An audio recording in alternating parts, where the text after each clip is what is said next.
Welcome back to the Tech Talks Daily Podcast, a place where we demystify complex technologies every day and provide real-world examples of how technology is transforming businesses and reshaping entire industries. But we do all this in a language that everyone can understand. I sometimes feel that we're trapped in a world of binary thinking where people either think blockchain, crypto, NFTs and other emerging Web3 technologies are the future, and non-believers that just call everything a scam and call it the wild, wild west. But if we zoom out for a moment, I think there are so many parallels with this space as when the internet first arrived in people's homes in the 90s.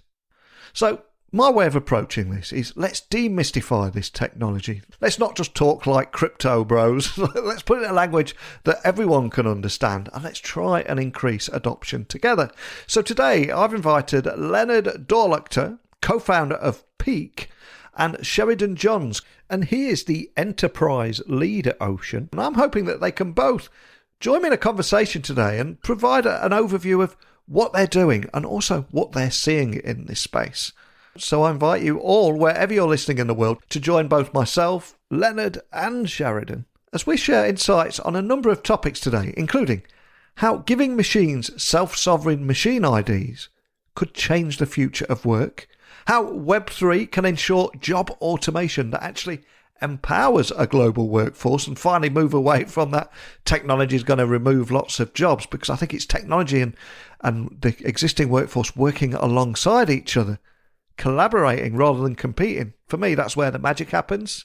And also what a fully decentralized machine economy will actually look like and how this will benefit individuals. Again, let's remove some of that fear from the argument. But before we start today's interview, I just wanted to give a quick mention to our sponsors, because this month the podcast is brought to you by Flipper, which is the #1 marketplace to buy and sell online businesses and startups. So, do you run your own online business? And have you ever considered selling your website, your store, your tech, or your app? Because with world-class combined matching technology, dedicated brokers and end-to-end services, all at the most efficient price, Flipper is making it simple to sell your online business. So, to get a free valuation, visit my friends at flipper.com/techtalks. where each month thousands of online business owners exit with Flipper. Again, visit flipper.com/techtalks. So with all that in mind, I invite you to buckle up and hold on tight, because I'm going to beam your ears all the way to the UK, Berlin and the US, all at the same time to make this conversation happen. So a massive warm welcome to the show, guys. Can you tell the listeners a little about who you are and what you do? And Sheridan, I'll let you begin.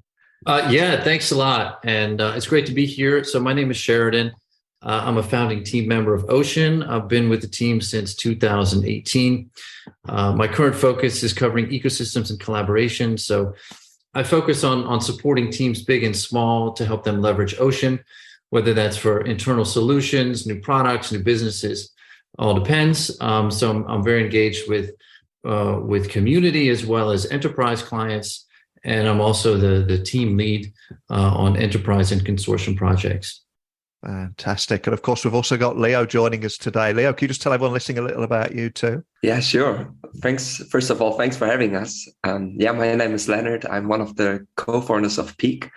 We are building decentralized network for what we call the economy of things. And I'm responsible there for product development, working together with our engineering team, but also doing a lot of the business development, being engaged with their consortia, where Sheridan and I also meet regularly.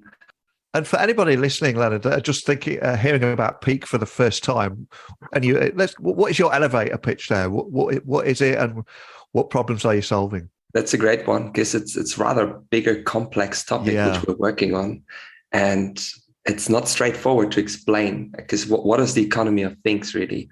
So what the elevator pitch is that we are democratizing the age of automation. And what we mean with that is that we create a decentralized open infrastructure for the Internet of Things, where we enable anyone, any company or individual to at their IoT devices, such as a charging station or electric vehicle, and enable them to offer goods and services throughout that decentralized network.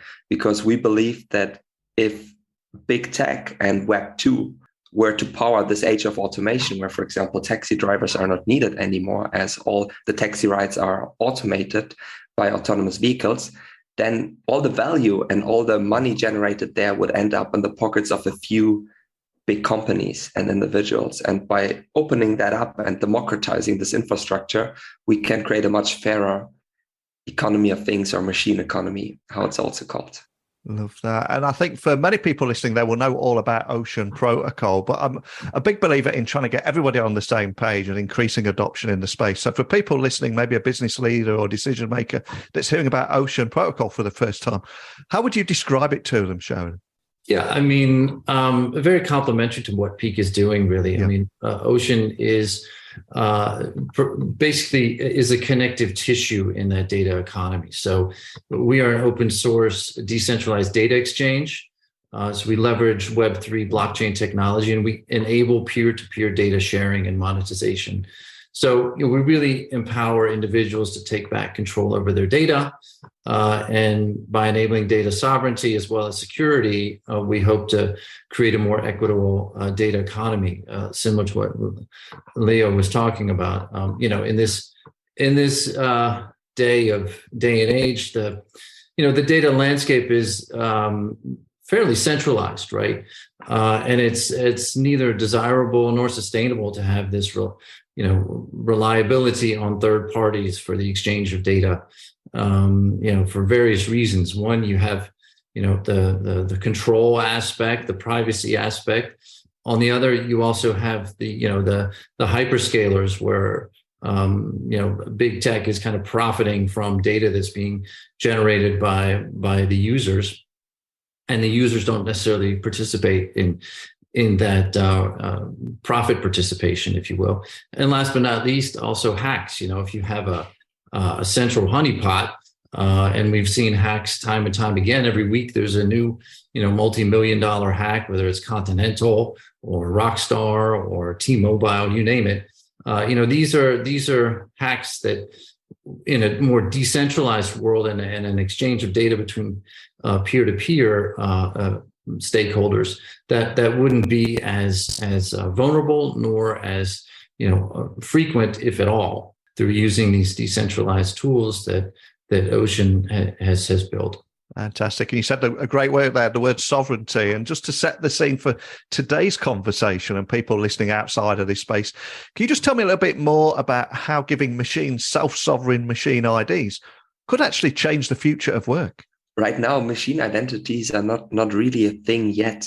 Yeah. There are some identities existing on centralized backends, for example, a car identity of an automotive company backend. But in order for that vehicle to really interact with its environment and, for example, transact with a charging station or transact with a user that is booking the car for a taxi ride, it needs an identity on an open system, right? It needs an identity where everyone can see that identity and then ultimately using that identity as a basis for example, selling data through the Ocean marketplace, or using that identity to send money and receive money as a basis. And really, to build applications that then work in a hyper-connected world, we need to free up all those machines and things from closed databases. Right now, they're closed, people, or they can't really see each other and can't really interact with each other. And that's why it's so essential to have those self-sovereign identities, which are not belonging to one company and existing behind one closed database, but are open on open blockchain networks where they can freely interact and transact with each other. And if I look back to my IT days, there was a traditional mindset that always frustrated me. That was any new tech project that was coming in was always used to reduce headcount rather than actually use it as an opportunity to focus on more value add areas. So I'm curious, how do you think Web3 will ensure that job automation actually empowers the global workforce rather than replacing it? I mean, I think it's natural that any new technology is seen as a threat.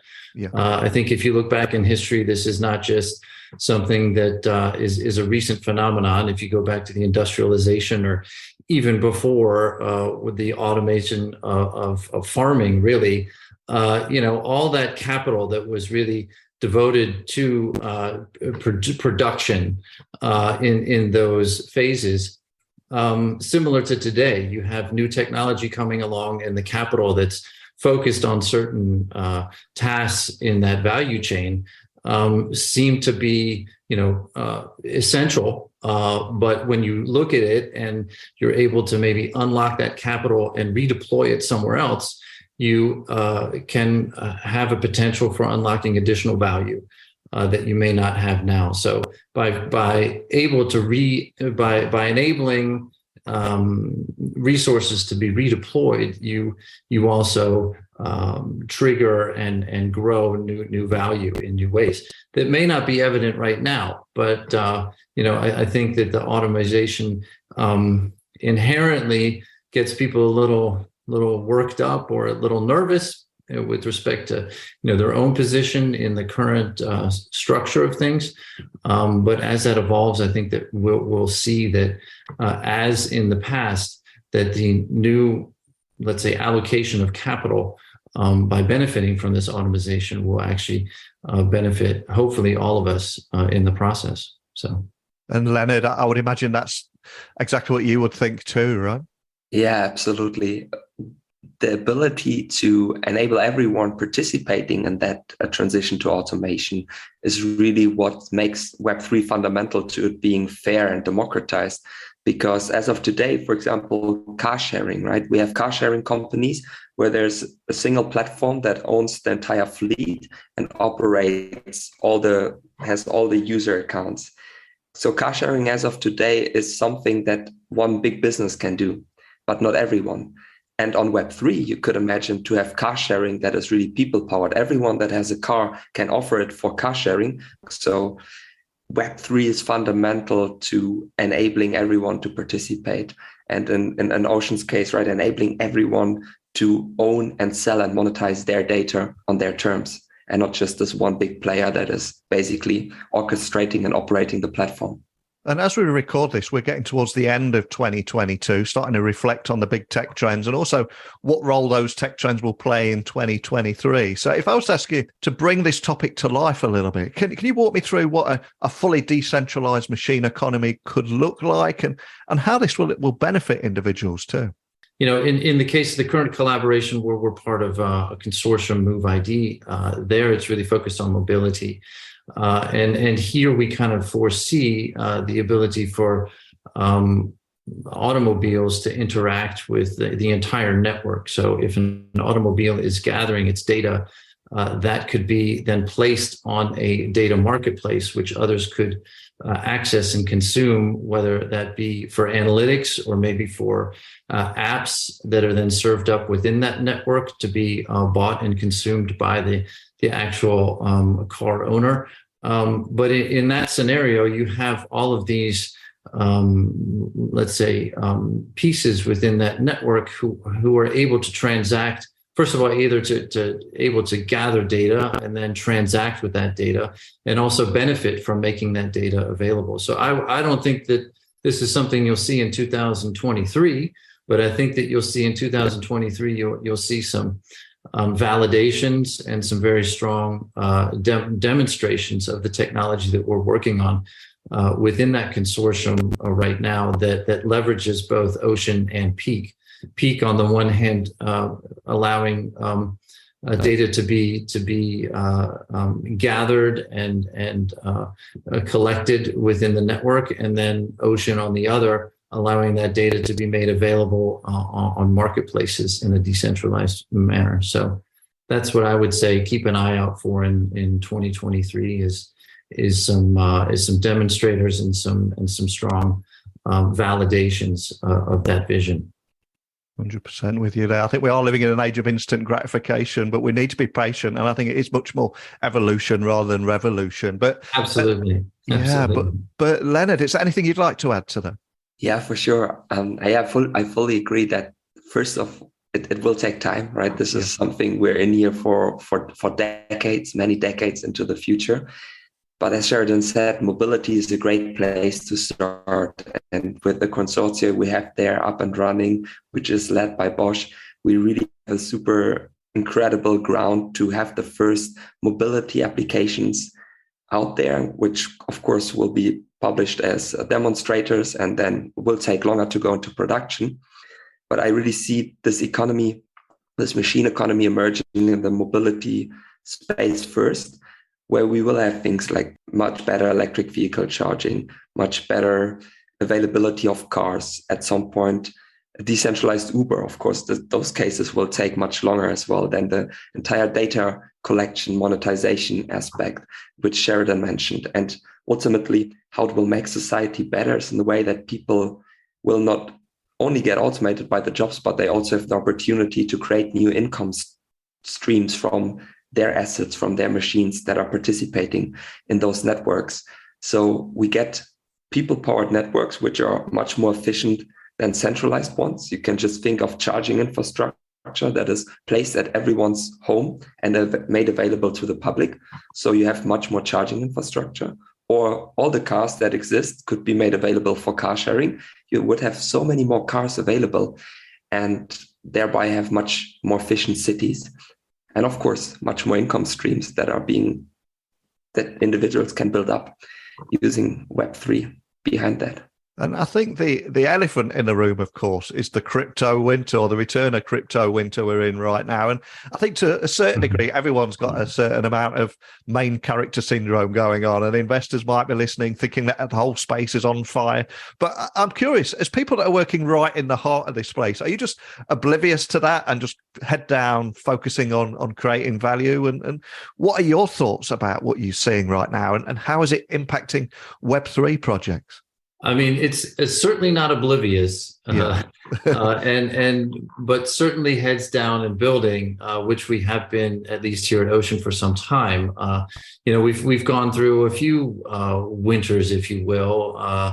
If we think back, I mean, Ocean's been around 2017, so 2018, 2019 also weren't the glory days either. So, each one comes with its own characteristics. And it's natural right now that people are questioning crypto, certainly questioning from a meta scale and an institutional investor perspective, how much of a role is that going to play in my portfolio? How much risk am I willing to take? How much do I believe in the system in general? For us at Ocean, sure, that general sentiment in the market does have an impact. People are quick to equate crypto with blockchain, because that's, of course, a natural that without blockchain, you don't have crypto, but you don't necessarily need crypto to have blockchain or Web3 and to leverage some of the attributes and the value propositions that it offers. So it's unfortunate that the recent FTX and Luna and all of these let's say 2022 events have had a downward trend and negative effect on the overall scene. But for us, we're strong believers in what we set out to do when we launched. It was about applying blockchain technology to data and providing data sovereignty and enabling a more equitable data economy. So those things don't necessarily change even with the market climate. And Leonard, I know you're not in this for Lambos and moonshots, and you're probably rocking back and forth saying, I'm in this for the tech. But when you're head down building things, do you find that these kind of things are a distraction, or how do you get through this? It's much calmer. Like, we enjoy the noise that has been gone, right? It's been so much noise in the bull markets, and we are like fundamentally, it makes so much sense. Web3 is here to stay. And the things we're working on, of course, they will not happen from today to tomorrow, but they will happen for sure. And we are just, the market doesn't really impact us from our sentiment. We're actually really bullish on building and getting things done and moving forward. And for example, we're building in the Polkadot ecosystem, and the developer activity is going up and up and up, even though the market cap is going down. But the what is happening is incredible, and the next bull run will come. It's always going in cycles. Like Sheridan said, we've seen the bear markets before, and the next one will be, the next bull run will be bigger than the one before. And we see a great chance that projects like Ocean or Peak will really be the winners of the next bull run, because there's real world utility, real world adoption happening. And we're bullish on getting there and showing the world what we've built in the bear market. And I would imagine it can be quite difficult when you're surrounded by so much negativity in the media and anyone doom scrolling. Well, it can drag you down quite quickly. So you need to remain curious and have an open mind continuously, especially when you're building new solutions for the future. So a question for both of you, and Sheridan, I'll ask you this first. What keeps you up at night, and how do you keep your curiosity and open-mindedness alive to keep driving you forward? Yeah, I mean, what keeps me up? There's plenty to keep me up at night, so I don't want to share that list. I mean, I think we've kind of covered a few of them in the previous conversation. But, I mean, for me, what keeps me curious, what motivates me, if you will, a lot of it is actually feeding off of the community itself. The community really comes with new ideas, at least with respect to Ocean and applications of Ocean. And it's always exciting to see what the community comes up with, right? We spend a lot of time building that base layer, the base code, and then you all of a sudden see a community member come up with, a new approach to data unions or data collectives using Ocean, or, integrating some type of data verification technology so you can actually assess what type of data and the data quality that would be registered onto Ocean. And those kind of new, let's say, ideas or approaches are refreshing, right? So that kind of keeps me going, and it also at least helps strengthen our conviction that we're not in this alone, and there are other people who feel passionate about it as well, and are kind of putting some wind in our sails together. So that's, I would say, where I get some motivation, and certainly to keep myself curious what's coming up next. And Leonard, for any founders listening, looking for a little bit of inspiration, is there anything you can share around that? Yeah, absolutely. I think for us, what has the biggest continuous source of motivation and energy is the vision and the impact we can create. And since we really nailed that down for us, and also are able to communicate that to the team and to the community, it fuels us a lot. Like the idea of, okay, what we're doing is important, and if we succeed in what we're doing, we'll have a tremendous impact on the future. And this is what drives us every day. And I think having a strong vision for any project, any company, be it a traditional company or Web3 project, is fundamental to, first of all, being able to go through the hard times, because it's so easy to give up if you don't have the deep why, and also to attract the right people to come and work with you or to form a community. And I think Ocean's vision is extremely inspiring and has created a strong community around. And we certainly also have seen that and taken that also as an inspiration. It's like, yeah, this is really powerful, because that's how you get people behind you, and to build a project that takes decades to really reach its final goal. Yeah, you need that. And if we were to look further into the future, to give everyone listening a few takeaways here, what areas of the economy do you think would be particularly transformed as a result of self-sovereign IDs? Yeah, I'll start with that one. I mean, obviously, we've been talking a lot about mobility. That kind of stretches into automotive and bleeds over into Industry 4.0, so IoT. Obviously, there the use cases are plentiful, and you can just imagine the terabytes, petabytes of data that are being produced every day, whether it's from a Tesla or from the industry or from the actual let's say factory floor, which is digital now. So you have a lot of data being produced as the actual in those sectors, automotive and mobility. But of course, traditionally finance has been very hungry for data and timely data and accurate data and insightful data. So finance is also moving very quickly towards adopting this technology, whether that you want to say that that's DeFi and it's already there, but I would also say within other aspects of some stable coins and some currencies, digital currencies as well. So that's being looked at. I think that train has left the station and will continue to move. And so I'd expect to see some evolution there, as well as health is also long been touted and I think is slowly now picking up on at least getting more comfortable with Web3 and decentralization with respect to providing opportunities for individual patients and research institutes to share their data. I mean, one example would be, in a hospital system, many of the individual hospitals aren't allowed to legally to share their data outside of that hospital, right? So then if you have a technology which allows privacy preserving computation for that data to remain on premise, but to have others access that data where you control who accesses it, of course, you're able to open up that data and share it within that network, and you don't necessarily have to send it anywhere or to remove it on premise. So you can remain compliant, and you can also create new opportunities to further research, et cetera. So just to recap, I would say, mobility and automotive, we already see very strong use cases, Industry 4.0, but then also finance and health would be something that I would highlight from our experience.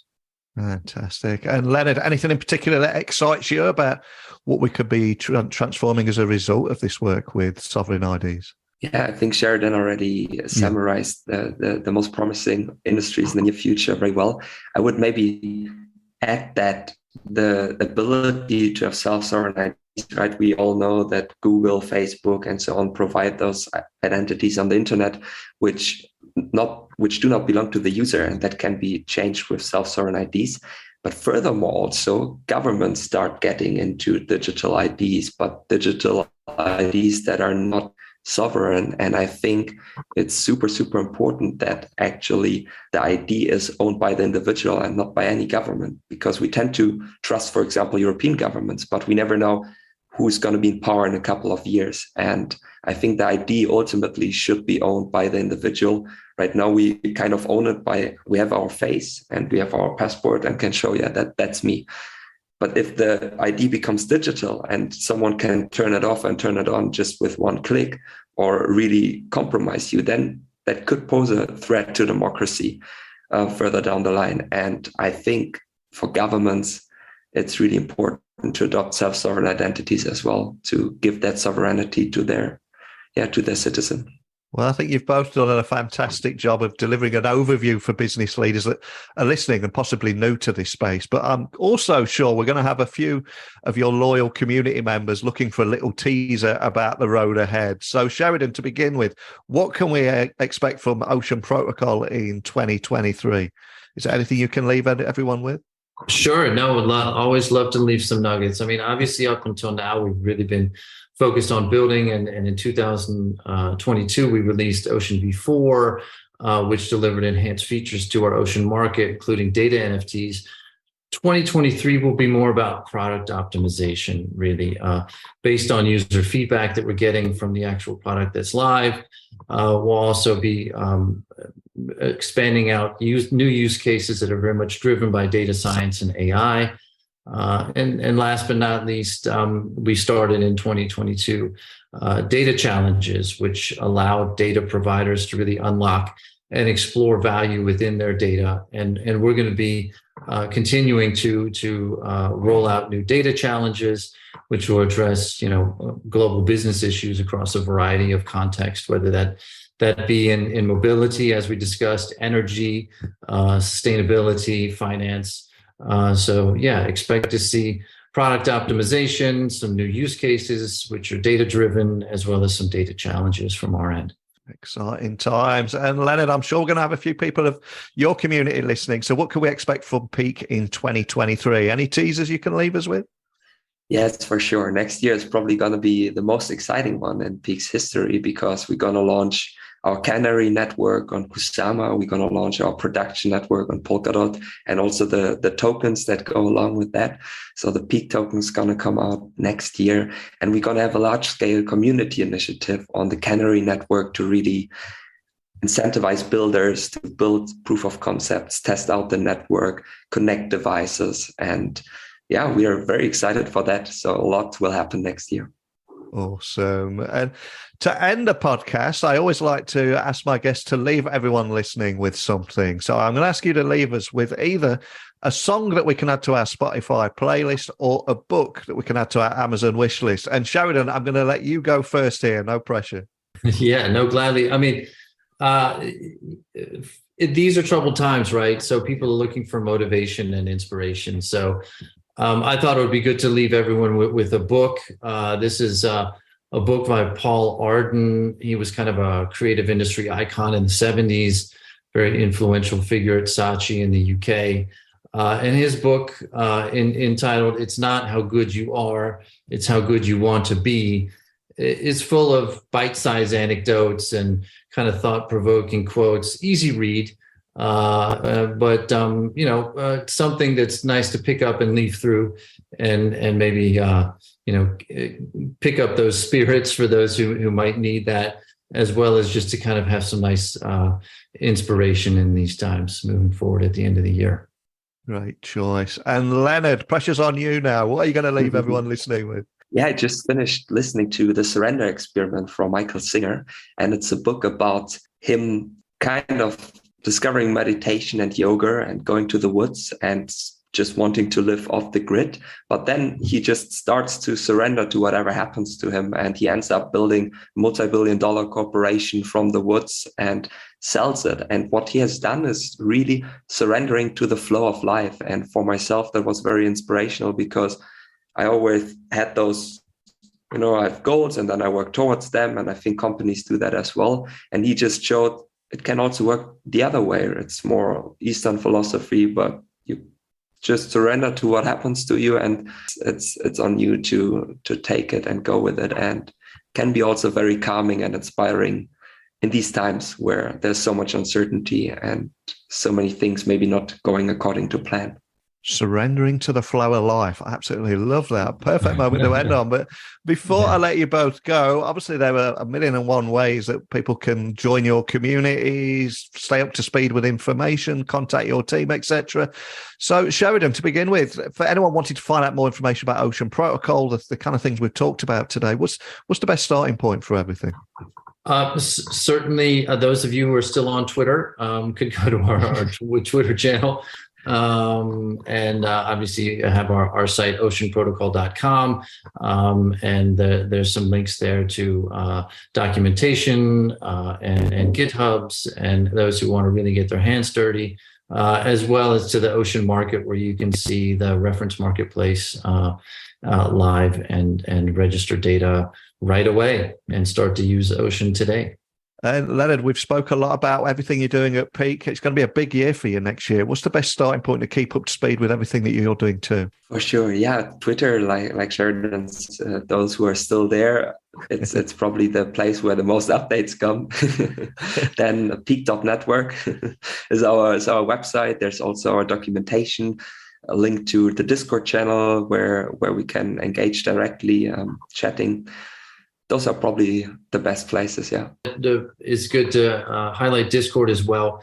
And we also have a vibrant Discord community. So check out Ocean on Discord as well. Awesome. Well, I'll add all those links to the show notes so people can find you both nice and easily.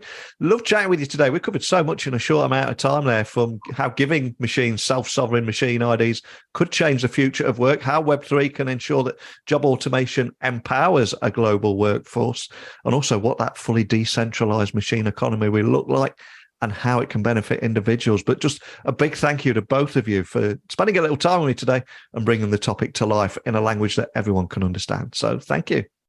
Pleasure. Thanks you. Thanks a lot. Pleasure. Indeed. Thank you very much. And for me, that is the beauty of this technology. We've got 3 different people in 3 different time zones coming together, sharing ideas, sharing insights in a language that everyone can understand. And in doing so, I'm hoping we've raised awareness, educated, informed, and maybe even entertained, but more on that one later. But as always, this is not just about me and today's guest. This podcast is about you sharing your opinions, your insights, what we could be doing better, what you like, what you don't like. Share with me any of your expertise and insights by simply sending me a DM on Twitter, LinkedIn, Instagram, just at Neil C. Hughes. My website's techblogwriter.co.uk. We can keep this conversation going together. If you'd like to come on the podcast, I'm happy to do that too. But I'm afraid we're out of time for today. So a big thank you for listening as always, and until next time, don't be a stranger.